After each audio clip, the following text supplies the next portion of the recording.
7:25 de la mañana y ya está con nosotros, creo, por aquí, sí, por aquí veo que está nuestro invitado del día de hoy, don Ricardo Lombana. Oye, está hasta renovado, se le ve más fresco, hasta más joven.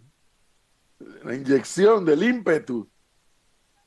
Vamos, Bienvenido, buenos días. bueno, vamos poniéndonos más jóvenes a medida que avanza la carrera política. Ya está con nosotros, creo, por aquí. Se supone que, bueno, la gente en campaña pierde de peso. Varios candidatos que he notado, tanto varones como mujeres, han perdido peso. Me imagino que caminando mucho. Agota, porque es agotadora una campaña política. En los casos, los que tienen que buscar firma. En el caso de los partidos, porque tienen que organizarse. Y bueno, Ricardo Lombana, para efectos prácticos, técnicos, legales, me imagino que en los próximos días ya el Tribunal Electoral formalizará, si es que todavía queda algo por formalizar, es un candidato a la presidencia de la República de este país de cara a los comicios de mayo de 2024. Luego de felicitarlo por el éxito obtenido, la pregunta es, ¿y qué sigue ahora, Ricardo? Buenos días, Edwin, a todos los que acompañan también en la mesa principal y a toda la audiencia de Panamá en directo. Eh, lo que sigue ahora va en varios frentes. Hablemos primero de nuestra oferta electoral, ¿no? Lo que sigue ahora es trabajar de cara a completar los cargos que hoy están abiertos, que están en reserva o que están vacantes. La ley nos da hasta el 31 de octubre para poder completar esa oferta electoral que nosotros aún no hemos escogido y estamos, como ustedes lo saben y la ciudadanía lo sabe, pues hemos sido enfáticos, estamos poniendo sobre la mesa esos espacios para postular en su gran mayoría a candidatos de libre postulación o candidatos independientes. Esas conversaciones ya están andando, algunas ya acercándose a acuerdos, es decir, que en los próximos días podríamos empezar nosotros a dar a conocer esas otras candidaturas. Estamos buscando y coordinando con el Tribunal Electoral cuáles serían los mecanismos para ir aprobando estas candidaturas, pero eso es lo que sigue en términos de completar y acercarnos lo más posible al 100% de los candidatos a elección popular, a puestos de elección popular para el 2024. Por otra parte, el movimiento Otro Camino, en cuanto a su candidatura presidencial y en cuanto a la conformación de alianzas o acuerdos, también ha sido enfático en que mantiene conversaciones con distintos grupos independientes. Obviamente ahora el juego cambia. Una cosa es o era antes de terminar la recolección de firmas de los independientes o antes de formalizar las candidaturas. Ahora ya está todo formalizado, ya están todos los jugadores en el tablero, ya se terminó la recolección de firmas, llegó el momento de empezar a tomar decisiones y empezar a alinearse en beneficio del país y en pro del país, y nosotros seguiremos haciendo todos los esfuerzos posibles por consolidar al bloque independiente y para ello estamos sosteniendo las conversaciones. Y por último, un poco con respecto al ejercicio del pasado domingo, en el cual el movimiento Otro Camino no solo realizó su convención, sino que envió un mensaje, porque la convención en sí, la participación de los activistas de todo un país, con mucha alegría, con mucho civismo, y también el mensaje que pude dar a la nación, es parte de la propuesta que nosotros tenemos para la República de Panamá y para la nación panameña, y ahora nos toca ir presentando esas propuestas, no solo ya en el discurso, no solo en un mensaje, sino con todos nuestros candidatos. Una de las cosas importantes es que ahora yo no estoy solo como candidato a la presidencia de la República. Ya tenemos por encima de 300 aspirantes e iremos sumando más hasta superar los 700 candidatos. Ahora me toca recorrer el país entero con este ejército de candidatos y candidatas a nivel nacional para ir llevando nuestra propuesta e ir buscando el voto de los panameños hacia las elecciones de 2024. Pero, antes de llegar a ese punto, y ustedes lo han tenido que ver o leer en las redes sociales y demás. Y nosotros acá estamos obligados a hacer la pregunta, por así decirlo, de rigor. A ver, don Ricardo Lombana, aquí, bueno, yo voy a decir mi opinión, no sé, no tiene que ser la misma opinión de Gonzalo, ni de Leonardo, ni de Melissa, ni de Flor. Nosotros hemos cubierto o cubrimos todas las postulaciones que se dieron en el mes de julio, todas sin excepción, incluyendo la de los de libre postulación. Y en mi opinión, la mejor puesta en escena fue la de Ricardo Lombana. Desde el punto de vista de, lo decía yo ayer con los oyentes, ese escenario de 360 grados, la grúa, los reflectores, la cantidad de gente que se logró meter en ese salón, todo eso fue la mejor puesta en escena. Cuando yo digo eso, a renglón seguido aparece un comentario. ¿Y de dónde sale tanta plata? O sea, ¿cómo responde Ricardo Lombana a ese comentario que con seguridad a usted le ha llegado? Porque si nos ha llegado a las redes sociales nuestras, a ustedes también. Y digo, bueno, ¿y esto? ¿Esto cómo es? ¿Está Lombana dispuesto con la famosa palabra de transparencia, transparentar ese tipo de preguntas? Por supuesto que sí, no solo estoy dispuesto, estoy obligado, tanto por los principios del movimiento Otro Camino como por la ley electoral. Eh, los fondos, y lo he dicho en muchos escenarios desde que existe el movimiento Otro Camino, los fondos del movimiento Otro Camino provienen principalmente de dos fuentes. La primera fuente es la contribución de los propios activistas o miembros del movimiento. Nuestro estatuto dispone una cuota, un aporte mensual recurrente, voluntario obviamente, y muchísimos miembros del movimiento Otro Camino hacen aportes recurrentes mensualmente al movimiento, incluyendo mi persona y muchos otros a nivel nacional. Y también el movimiento Otro Camino tiene su comité de recaudación. Nosotros recaudamos fondos privados porque no tenemos acceso a fondos públicos. La ley electoral todavía no nos da derecho a recibir ningún centavo de subsidio electoral o de fondo público y por ello nosotros hacemos recaudación de fondos privados.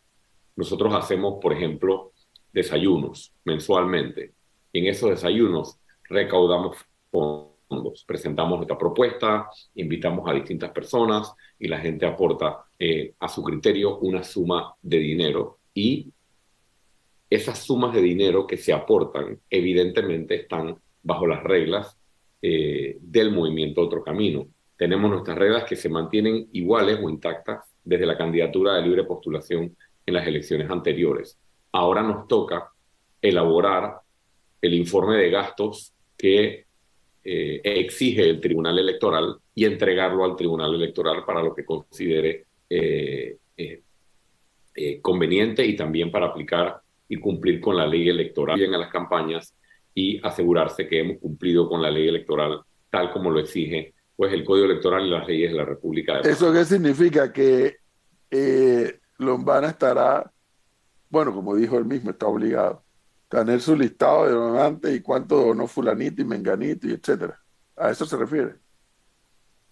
Por supuesto que vamos a estar dispuestos a eso. Lo hemos hecho desde el día uno. Les recuerdo, en la elección anterior, la única candidatura que realizó una conferencia de prensa con posterioridad a el torneo electoral para rendir cuentas de sus finanzas y no solo de las contribuciones, sino de cómo se utilizaron los fondos, para qué, a qué se fue, de dónde, todo eso lo hicimos en una conferencia de prensa, incluso mostrando gráficos y mostrando información en pantalla. Y el hecho de ser partido no hace que cambiemos nuestros principios ni nuestra forma de hacer transparente y rendir cuentas a la población de para qué usamos cada dólar que recibimos.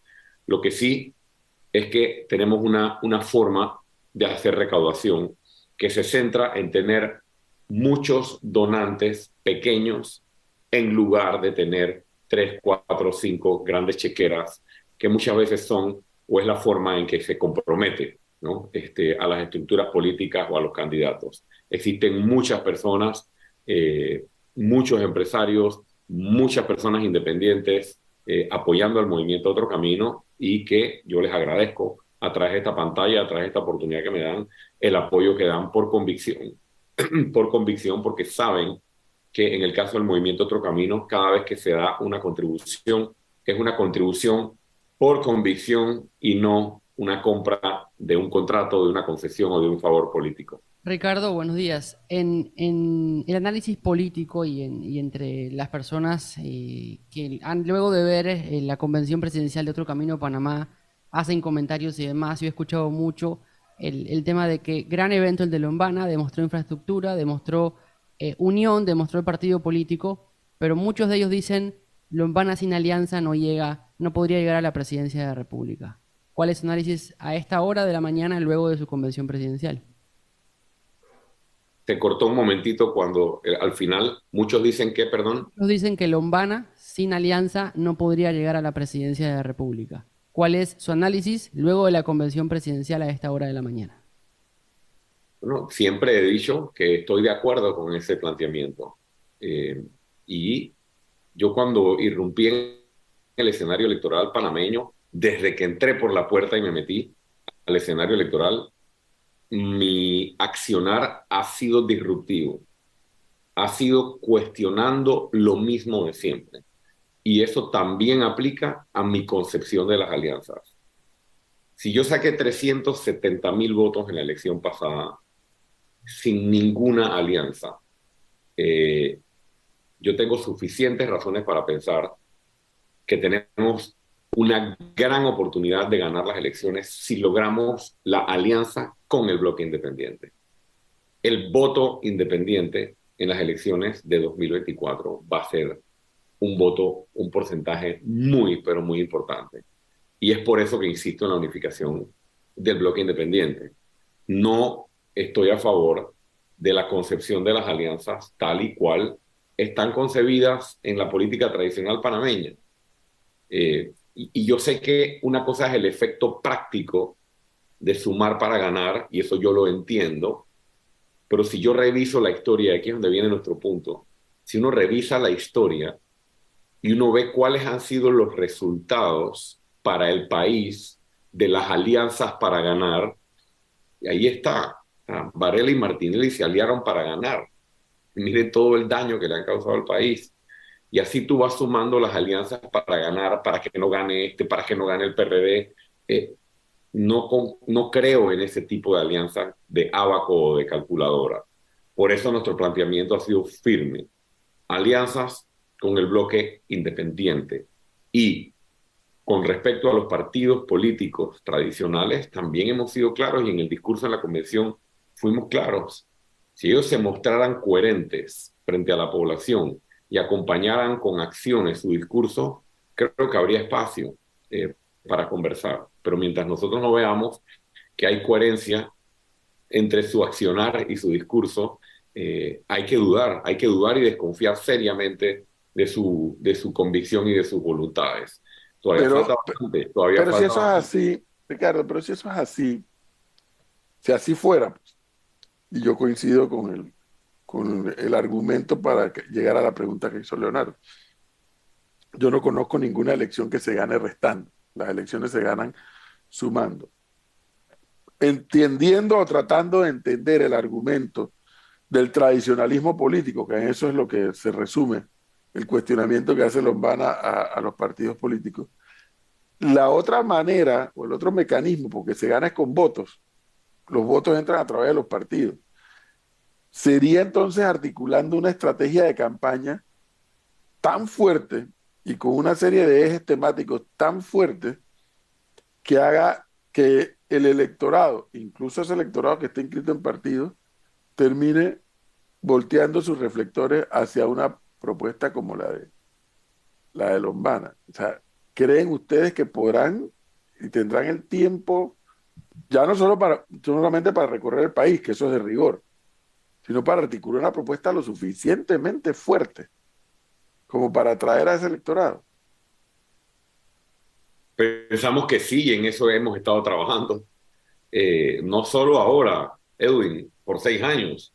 O sea, muchos de los votos obtenidos en el 2019, aunque ninguna elección es igual a la otra, eso también lo reconozco, pero muchos de los votos obtenidos fueron votos de gente inscrita en partidos políticos, ¿no? Que no se sentían representados por su candidato y se sentían representados por lo que nosotros le propusimos al país.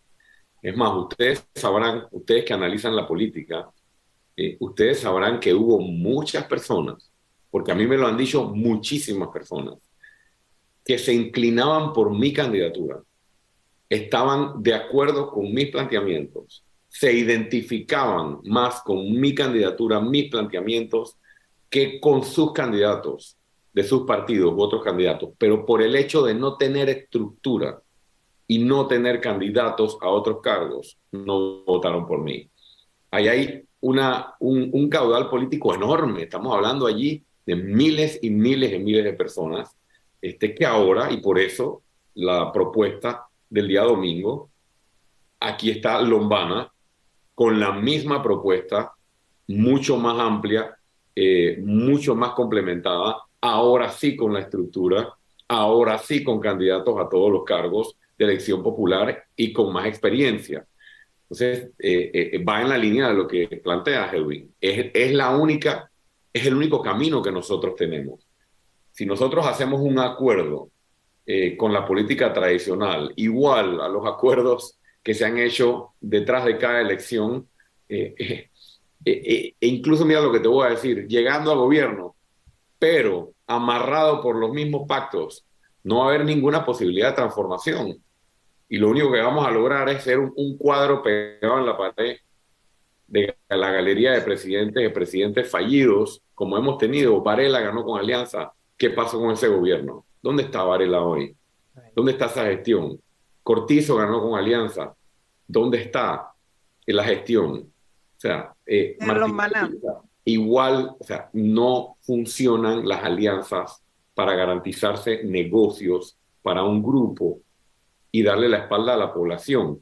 Y yo hoy, y gran parte de la población que nosotros representamos, no ve en la oferta electoral de los partidos una convicción y una decisión de desprenderse de ese tipo de acuerdos, ¿no? Esto es lo que nosotros estamos leyendo. Entonces, mientras eso sea así, nosotros tenemos que ser coherentes. La política panameña ha estado ausente de coherencia en los últimos 30, 40 años. Y la gente va bailando al son que le toquen. Señor Lombana, nosotros no hicimos un partido político para bailar al son que toquen como se ha hecho por 30 años. Nosotros vamos a ser coherentes con nuestra postura y la razón por la cual ingresamos a la política. Hay quienes cada vez que lo escuchan insisten en que solo no va a poder ganar. ¿Qué pretende o qué piensa hacer Ricardo Lombana para convencer a todos esos votantes acostumbrados al CAIPAMI? ¿Acostumbrados a? Al CAIPAMI. Bueno, seguir trabajando, Flor, y eso mismo le digo a la audiencia. Muchos de los votos obtenidos en el 2019 fueron votos obtenidos en sectores populares con altos niveles de clientelismo. Muchos de los activistas, y ahora tenemos candidatos, o sea, yo obtuve una cantidad enorme de votos, por ejemplo, en San Miguelito, por ejemplo, en la 24 de diciembre, por ejemplo, en el Oriente Chiricano. O sea, sitios que han sido bastiones del clientelismo por años. Hoy por hoy tenemos, y en ese momento no teníamos candidatos. Fueron votos obtenidos por personas que votaron sin ni siquiera haberme visto la cara ni a mí ni a ningún candidato del Movimiento Otro Camino. Ahora es muy distinto. O sea, ahora hemos hecho el trabajo. Tenemos a líderes en todas esas comunidades haciendo el trabajo, reuniendo población, haciendo el casa por casa que siempre hacemos, y nuestra propuesta va a ser de generación de empleo, no de repartir plata. Nosotros, usted vio en el discurso un planteamiento firme, y uno de los temas que más va a escuchar de nosotros en los próximos 10 meses es nuestra agresiva propuesta para impulsar la pequeña y la mediana empresa. hay miles de panameños que votan, que hoy operan una pequeña empresita, un pequeño emprendimiento desde el garaje de su casa. Y estoy hablando desde venta de aguacates hasta una silla de barbero, hasta un taller pequeñito de banistería, o hasta la persona que prepara duros para vender los duros, las paletas, etcétera, etcétera, etcétera. A esas personas, nuestros candidatos les están levantando un inventario desde ahora. ¿Para qué? Para precisamente proponerles cuáles son esos puntos que nosotros vamos a ofrecerle a estos pequeños emprendedores, que son miles, sus herramientas de trabajo, los mercados para poder ofrecer sus productos, el acompañamiento técnico. Ya hemos dicho incluso de dónde vamos a sacar los fondos para crear la ayuda no reembolsable a estos pequeños. O sea, nosotros tenemos una estrategia para combatir el que hay para mí. Y la estrategia es, y ojalá un día, por ejemplo, muchas de estas personas que se hacen esta pregunta, o incluso los periodistas, pudieran caminar con nosotros. Yo me encuentro todos los días con personas que lo que piden es plata, ¿no? Y uno se enfrasca en una discusión y una conversación. Pero Lombana, pero tú no das nada. Yo digo, pero es que ¿por qué te tengo que dar? ¿No? Bueno, pero es que los otros sí dan. El otro día pasaron y me dieron 30 dólares. Entonces, bueno, ese es el trabajo. El que está dispuesto a cambiar un país y la realidad de un país tiene que estar dispuesto un día, una semana, un mes, un año, varios años, van 6 años, en machacar un mensaje. Yo creo en esto. El movimiento Otro Camino cree en esta propuesta. Mensaje. Hemos venido avanzando. El que no esté de acuerdo e insiste en que la política tiene que ser y seguir funcionando en el que hay para mí, yo lo respeto, pero yo creo mucho más en el pueblo panameño como para pensar Ricardo, en la mayoría. ya que hablo de mensaje, rápidamente, si hubo algo que le hizo, yo no sé si le hizo daño, pero los adversarios en la vuelta anterior hicieron de eso todo un tema, y fue el famoso plan de gobierno, cosa de la cual yo me río y hasta me burlo, porque sí, a todos los candidatos le exigen plan de gobierno, pero nadie los lee. Esa es la realidad, y lo digo por experiencia en campañas presidenciales anteriores. Y, pero bueno, hay que cumplir con el plan de gobierno, y hay que someterlo, y hay que hacerlo circular, y cuando ganan, se limpian la cara con el plan de gobierno, ¿no? Porque eso es lo que hemos visto hasta ahora. Bueno, pero digamos que Lombana tendrá su plan de gobierno. Sí, ojalá fuera la cara nada más. Lombana tendrá su plan de gobierno, lo exhibirá, me imagino, porque he oído que tiene unas mesas de trabajo, listo. ¿Cuáles serían 3 ideas fuerzas de Lombana, y esas 3, cómo las ejecuta? ¿Cómo lo haría? Te voy a decir 3, son muchas, pero te voy a decir 3. La primera es la principal necesidad del país, que es la generación de empleo.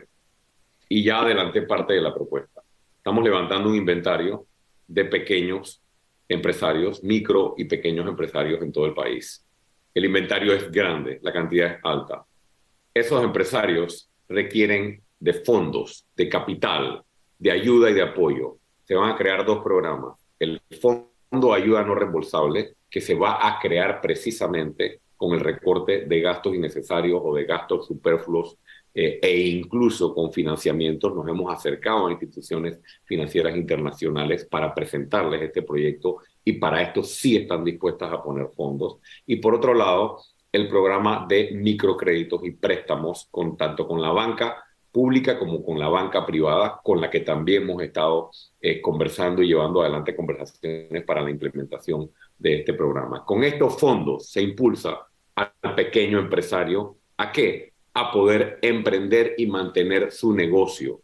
2, en el listado, en el inventario, se está haciendo también un inventario de necesidades. ¿Qué tipo de equipo se requiere? Y estamos hablando desde estufas, hornos, sillas de barbería, máquinas de coser, etcétera. El Estado va a negociar con proveedores, cuando hay locales, cuando hay internacionales, serán internacionales, para importar estas maquinarias, estas herramientas de trabajo, y darle facilidades a los pequeños empresarios para que, voy a poner el ejemplo de la máquina de coser, se le pueda entregar la máquina de coser a una señora, a 10 señoras, a 150 señoras, incluso a muchos hombres que se dedican a la sastrería o están en este negocio, y mes a mes, con un compromiso escrito, pueden ir pagándola hasta que sean los propietarios. Además de esto, el acompañamiento técnico, acompañamiento legal, acompañamiento también en lo administrativo. Con esto, ahí está el 80% de los empleos y el movimiento económico del país, micro y pequeña empresa. Se hace robusta la pequeña y microempresa y estas personas y estos negocios entonces pueden empezar a crecer con 1, 2 o 3 colaboradores más. Allí hay al menos 200.000 empleos en un programa que corre a lo largo del periodo presidencial y que es apoyado por los gobiernos locales. Doctor Lombana, fíjese que lo que usted dice es un buen planteamiento para el que forma parte del PYME, pero más allá de darle la facilidad económica, el impulso económico, el tema burocrático en Panamá también hace mea y golpea de alguna u otra forma al pequeño y medio empresario, la cantidad de papeles, permisos, en fin, eso también es un punto a resolver. Pero yo no quiero perder la oportunidad de hablar de algo que usted en su discurso dijo que ningún otro candidato ha mencionado, y yo rescato eso: el cambio climático. Y hay quienes dicen, eso no da votos, a la gente no le importa el cambio climático, no le interesa el cambio climático, lo que quiere es trabajo, pero no se dan cuenta que en Montevideo más de 1,5 millones de personas no tienen agua potable debido al cambio climático. Y usted mencionaba una idea, una política que se viene escuchando, primero de Ecuador y luego del presidente Gustavo Petro, de el canje de deuda por espacios de naturaleza. Seguramente la gente no entiende ese concepto. Y el presidente Gustavo Petro fue muy claro, sobre todo con los Estados Unidos, diciéndole, hagamos un canje de deuda por naturaleza. ¿Usted le puede explicar al oyente que no entiende un poco esa premisa que se viene escuchando en Ecuador y en Colombia, qué significa ese canje de deuda por naturaleza? Bueno, no quisiera desviarme de la pregunta, porque el profesor Cabrera me preguntó por 3 puntos principales. Tampoco quisiera dejar de contestarte la pregunta que me estás haciendo. Voy a tratar de ser muy breve. Generación de empleo es lo más importante, apoyo a los pequeños es lo más importante. El programa de aprendices, el principal desempleo está entre los 18 y los 25 años. El programa de aprendices consiste en darle incentivos a los empresarios que apuesten a contratar personas entre 18 y 25 años, incentivos económicos y o fiscales, a cambio de que ellos contratan un porcentaje de su fuerza laboral, 2 o 3%, se lo hemos planteado a varios miembros del sector privado, incluso a organizaciones, y estas personas, estos jóvenes, se insertan al mercado laboral, ganan experiencia por 3 años, generan ingreso, con lo cual aportan la economía y además se convierten en sujetos de crédito con este programa porque les da estabilidad y pueden luego aspirar a acceder a crédito para su primera vivienda.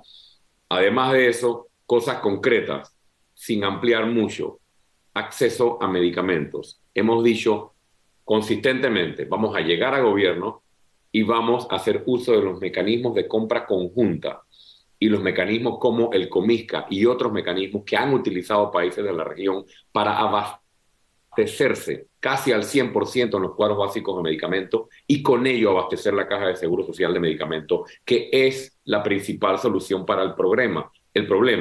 La solución no es decirle a la gente, ve a la farmacia cuando no la encuentras en la caja, porque cuando tú haces eso, le estás garantizando el negocio a las distribuidoras de medicamentos, porque el Estado tiene que seguir pagándole a precio de farmacia las medicinas a la farmacia. Hay formas con importación por parte del Estado, con mecanismos de compra conjunta y además utilizando el mecanismo de las farmacias comunitarias para abastecer de medicamentos el país. Y por último, en el tema de seguridad, profesor, nuestras propuestas han sido claras. Estos son los problemas que el país está pidiendo que se le resuelvan. Número 1, vamos a iniciar un programa de depuración de las instituciones. Y para esto tenemos asesoría incluso internacional y hemos hablado con 2 países amigos que tienen experiencia en esto y nos van a apoyar en un programa de depuración de nuestras instituciones de seguridad. Número 2, el proyecto de reforma a la ley de la Policía Nacional. ¿Para qué? Para aumentar lo que se aporta lo que recibe la unidad policial, el apoyo, la tecnología, la capacitación, la atención a su salud incluso, que está enormemente descuidada por el Estado, y para transformar el esquema este de pirámide que hace que la institución tenga cada vez más comisionados y subcomisionados con grandes emolumentos y cada vez más debilidad en las tropas o en las unidades policiales que están en las calles, entre otras cosas. Diga. En el tema ambiental y de cambio climático, sí es cierto, Gustavo, Gonzalo, perdón, que hay personas que tal vez no entienden o no pueden entender o no están familiarizados, pero nosotros tal vez no estamos solamente enfocados en las próximas elecciones y el que hay para mí y el vota por mí que yo te resuelvo. Los retos del país, de la República de Panamá y del planeta, pero enfocémonos en Panamá, tienen que ver con la conservación de su recurso natural. Y si nosotros podemos, con todo lo que tenemos en la República de Panamá, utilizar evidentemente nuestro recurso natural para sacar provecho y de este canje de deuda incluso poder obtener financiamiento para actividades que tienen que ver con la educación, que tienen que ver con la conservación, que tienen que ver con la reforestación, que tiene que ver con el impulso de la agricultura orgánica, del ecoturismo y de actividades verdes, pues lo vamos a hacer. No es otra cosa que canjear deuda, la deuda que tiene el país, y negociar con otros países que sí están interesados en esto para obtener beneficios económicos para el pueblo panameño. Déjenme montarme en esa pregunta de Gonzalo, no sin antes advertir que es el primer político que escucho hablar de un tema del cual nadie quiere hablar: los comisionados de la policía. Me llama la atención de que Lombana lo ha mencionado. El tema de los comisionados de la policía, nadie quiere hablar del tema y es algo que está allí. Se retiran, se jubilan con el último salario, que son como 6-7 mil dólares, si mal no recuerdo, y cuando llegan a la edad de pensionado, entonces se pensionan por el Seguro Social. Y se jubilan. Profesor, pero muy joven. ¿sabe qué? Yo quisiera explicar brevemente. Parece que hay más jefes que indios ahí. Bueno, yo quisiera explicar, y esto es lo que separa la forma en que nosotros hacemos la política, tal vez de otros, sin entrar en nombres. ¿Sabe por qué lo menciono? Esto no es porque a mí me da la gana, es porque nosotros estamos escuchando al policía. Créanme que yo he recorrido este país por 6 años. Y en todos los recorridos que yo hago, yo tengo la oportunidad de escuchar al policía. Y se le pregunta. Y consistentemente surge el tema. No solo desde adentro de la institución, sino desde afuera. Hay mucha molestia. Pero tampoco tiene que ser interpretado como un mensaje contra los comisionados. Porque hay muchos comisionados que hacen... No, pero a ver. No es que es un tema contra los comisionados, no. Pero sí es un tema que nos afecta a todos los panameños. Porque un muchacho que entra de subteniente a los 23 años, 22 años, a los 40 y tantos se está jubilando de comisionado con el último salario, cosa que no le ocurre a ninguno de los que estamos en esta pantalla, con el último salario. Y cuando llega a los 62 años, si es hombre, entonces acoge la jubilación del seguro.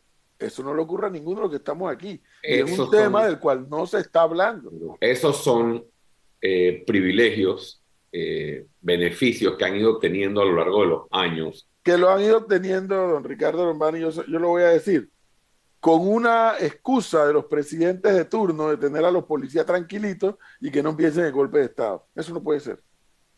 Eso no puede ser. Mira, me parecen excusas absurdas o a veces justificaciones absurdas. Hay que abordar los problemas que tiene el país. Si el país no tuviera problemas de criminalidad, como los tiene y graves, tal vez este no sería un tema de discusión, porque tal vez la población se sintiera cómoda con este tipo de beneficios. Pero cuando tú comparas y pones lo que usted acaba de decir, que estos grandes beneficios que tienen versus el resultado de la lucha contra el crimen, tú dices, bueno, ¿dónde está la efectividad de lo que los panameños estamos invirtiendo? Dicho eso, porque me llama la atención que es el único político hasta ahora ha tocado el tema, por lo menos lo ha mencionado. Déjeme volver a la pregunta de Gonzalo con el tema de conservación, medio ambiente, carbono y el tema anterior de generación de empleo. He visto cómo Ricardo Lombana, y esta pregunta que la voy a hacer cuenta y riesgo que la mentirosa que anda por ahí, porque por ahí hay una tipa mentirosa que ahora dice que porque como yo tengo argumentos para preguntar sobre el tema minero, entonces dice por eso yo soy pro mina. Pero bueno, ese es el derecho que tiene la mentirosa a decir eso, que eso lo vamos a hablar otro día aquí con los oyentes. He visto cómo Lombana ha ido subiéndole el tono al tema del contrato con la mina. Y efectivamente, con ese contrato se podrá estar en contra, se podrá estar a favor, que son dos cosas distintas, estar en contra y a favor de la minería y estar en contra o a favor del contrato. Pero Lombana está hablando de generar empleos. Ese proyecto, que ya es una realidad, genera 40 y tantos mil empleos entre directos e indirectos. Si nos oponemos a él, ¿qué hacemos con esa gente? Si al mismo tiempo dice que la importancia es generar empleo, ¿qué hacemos? Tal vez en todas las entrevistas o en los discursos uno no puede ser tan específico con los detalles, pero yo, el día de la conferencia de prensa, cuando nosotros hicimos un estudio y fijamos nuestra posición y la compartimos con el país, el único colectivo político, única organización política que de manera responsable, con un sustento técnico y sin grises, compartió con el país su postura, fue el Movimiento Otro Camino. Ese día lo explicamos. Tenemos una realidad, o sea, nuestra postura con respecto al contrato es clara. El contrato sigue siendo inconstitucional y sigue violentando distintos principios que son lesivos para el país, contra nuestras leyes, lesivos para nuestros recursos naturales, entre otras cosas que nosotros hemos enumerado de manera consistente. Este es el contrato. Por otra parte, también hemos fijado nuestra postura con respecto a la minería a cielo abierto y hemos planteado la necesidad de la moratoria, que no haya nuevos proyectos. Pero también hemos dicho que esta mina es una realidad hoy y que no puedes tirar a estas personas a la calle. Lo que nosotros cuestionamos con respecto a este caso específico es que sí, habría que ponerle una fecha de cumpleaños. No puede ser de tajo. Eso es lo que el Estado debió negociar, ponerle una fecha de cumpleaños, negociar los mejores términos para el país, cosa que no hizo. Y yo creo que la ciudadanía podría comprender claramente que en función de no generar una afectación económica inmediata para las personas que dependen de esta actividad, que exista una gradualidad planificada con respecto a esto. Esta es una postura responsable de la situación. O sea, no porque pensamos esto con respecto al contrato y porque pensamos esto con respecto a la minería, vamos a desconocer una realidad social de un número importante de familias panameñas. Pero bueno, llegamos a gobierno, esa es la situación, vamos a ver qué pasa con el contrato en la asamblea. Esa es la situación que nos vamos a enfrentar. ¿Qué va a pasar, Edwin? Es fácil prever lo que va a pasar. El contrato probablemente lo van a votar a favor, lo van a ratificar en la asamblea y un par de minutos después van a estar presentadas las demandas de inconstitucionalidad contra el contrato. Y le tocará a la Corte Suprema de Justicia evaluar el contrato nuevamente y podría venir otro fallo de inconstitucionalidad nuevamente, que es lo que yo vaticino es que va a ocurrir. Entonces hay que adelantarse a ese escenario y tener prevista una postura de qué va a hacer el próximo gobierno cuando nuevamente se declare inconstitucional un contrato que desde grandes constitucionalistas de este país, grandes juristas de este país, no solo políticos, han dicho este contrato tiene hasta más vicios de inconstitucionalidad que el anterior. Entonces hay que prepararse. No estamos contra el empleo, ¿eh? Reconocemos que hay una situación de empleo que genera esta mina, entonces lo lógico era hacer una negociación que protegiera al Estado panameño, cosa que consideramos no se hizo, y que se pusiera una fecha de cumpleaños para gradualmente ir despojándonos y dejando esta actividad en función de reenfocar la actividad económica panameña hacia lo que es nuestra gran riqueza, que es la biodiversidad y nuestros recursos naturales. Doctor Lombana, le cuento que estamos haciendo un ejercicio acá. Profesor, ¿cómo salió el ejercicio ayer? En Twitter, yo creo que salió bien, ¿no? En la página fue uno de los más leídos. Estamos haciendo un ejercicio, doctor Lombana, en donde vamos a hacer un cuadro muy específico, claro, directo, preciso para el oyente, con respecto a 8 puntos. Ayer comenzamos con el señor Toto Álvarez como candidato presidencial, para que la gente conozca al candidato con sí o no, preciso sobre algunos puntos que queremos saber su opinión. Entonces, le voy a pedir, por favor, que sea conciso, sí o no, o como corresponda responder. Si usted Sí o no, o si no quiere responder, no claro, responde. si usted dice no responde, no responde. Y si después del cuestionario quiere explicar el por qué, perfecto. Después, o sea, para estar claro en las reglas, Pero no, o sea, ustedes prefieren que no haya ninguna explicación después No, del sí o yo después quiero del no. saber su posición sobre algunos puntos. ¿sí o no? Vamos a comenzar, doctor Lombana, porque esto se va a publicar en redes sociales, repito, para que la gente, y además en la página web, compare a los candidatos a ver cómo opinan de diferentes ¿Y puntos. qué hacemos si no es ni sí ni no, si es más o menos? Usted puede decir no contesto y listo. Ok. Doctor Lombana, si usted llega a la presidencia, reforma fiscal o tributaria, ¿sí o no? No. No. Doctor Lombana, si usted llega a la presidencia, ¿usted cree que debe haber un aumento en la edad de jubilación? No. No. ¿Usted como presidente promovería el matrimonio igualitario? No. No. ¿Usted si llega a la presidencia eliminaría el vale digital una vez pise el Palacio de las Garzas? No. No. Lo acaba de decir, pero quiero preguntarle, ¿a favor o en contra del contrato minero? En contra. En contra. Doctor Lombana, lo ha dicho, pero que quede claro. ¿Asamblea Constituyente, sí o no? Sí. Sí. Priorizar pobreza o desigualdad. No entiendo la pregunta porque ¿cómo es un sí o un no si solo es la No, palabra? por eso, aquí va, priorizar. Por eso le dije, a las preguntas precisas. Priorizar pobreza o desigualdad. Usted como presidente, ¿qué priorizaría? Pobreza. Pobreza. Muy bien. Le hago la última consulta, doctor Lombana. ¿Izquierda, centro o derecha? Centro. Centro. Listo. Era muy sencillo, doctor Lombana.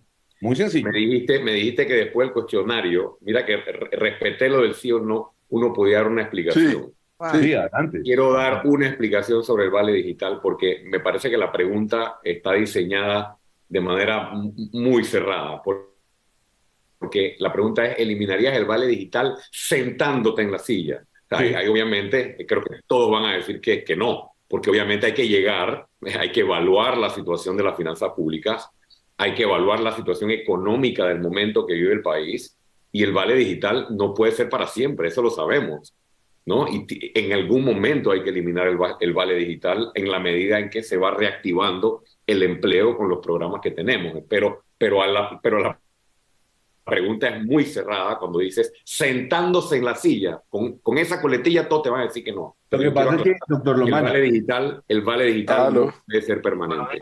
a ver, yo entiendo esa posición, lo entiendo perfectamente y es válida. Y Floro, sé que nos quedan pocos minutos, pero doctor Lombana, la recuperación económica, ¿cuánto tiempo tarda? Es que llevamos 3 años post pandemia. Y le voy a decir algo, los Bueno, números... pero eso se lo tiene que preguntar a Cortizo, no a mí. Claro, pero usted me está diciendo, tengo que verificar si yo llego a ser presidente, bueno, ¿cómo puedo ir desmantelando el vale digital? Y la pregunta es, vemos los números de crecimiento económico en Estados Unidos y de desempleo. Vemos la tasa de desempleo en Colombia cómo se viene reduciendo. Lo mismo está pasando en México en México y en Perú. Europa no la está pasando bien. Pero los números que nos han dado a nosotros de inflación, de desempleo, no le podemos creer o no, indican que la cosa va bien. ¿Hasta cuándo vamos a mantener el subsidio del vale digital? Hasta cuando sea necesario. No, escúcheme, yo entiendo y estoy de acuerdo en todo lo que acabas de decir. De acuerdo, Gonzalo. Pero revisa la pregunta. ¿Está dispuesto a eliminarlo sentándose en la silla. O sea, si estuviera sentado aquí dirías que no, pero he sido consistente con mi postura y explicar que eso no es sostenible. Por supuesto que no es sostenible, ¿no? Y en la medida que la reactivación económica siga, sea más significativa, se vaya generando más empleo y podamos evidentemente revisar no solo ese, sino otros programas, podremos decidir. Hazme la pregunta, cuando estés sentado en la silla el primer día, hazme el cuestionario de sí o no nuevamente, a ver cómo me va. Don Ricardo Lombana, buena suerte entonces en esta etapa que comienza. Candidato a vicepresidente, todavía no se puede saber. ¿Perdón? Candidato a vicepresidente, todavía no se puede saber porque que ya lo de libre postulación, el mismo domingo se supo. No, todavía no, todavía no hemos tomado una decisión sobre eso. Tenemos un grupo, un comité que está viendo temas de perfiles antes que nombres. Vamos a ser bien cuidadosos y muy responsables, obviamente, con esta decisión de compañero o compañera de fórmula. Tenemos todavía tiempo, de acuerdo a la ley electoral, para poder decidirlo. Y estoy muy enfocado en que no solo sea una persona que responda a las expectativas mías que yo tendría sobre una compañera o compañero de fórmula, sino también hemos estado escuchando a la población sobre este tema. Una de las cosas que aprovecho preguntarle a la población cuando entro a todas las casas, cosa que he hecho por 6 años, a veces toco estos temas, ¿no? Y le pregunto a las personas qué esperarían, qué expectativas tienen de una figura para vicepresidente, compañero, compañera, piensan que debe ser una mujer, piensan que debe ser un hombre, qué características, y créame que es importante escuchar, porque no es lo mismo lo que un comité técnico espera por compañero o compañera de fórmula que lo que espera tal vez la ciudadanía. Así que de allí saldrá una buena decisión que compartiremos en su momento con la población. Bueno, buena suerte y nos seguiremos viendo y comunicando a lo largo de esta campaña que ya inicia. Gracias, profesor, y saludos a todos. Hasta la vista. Luego.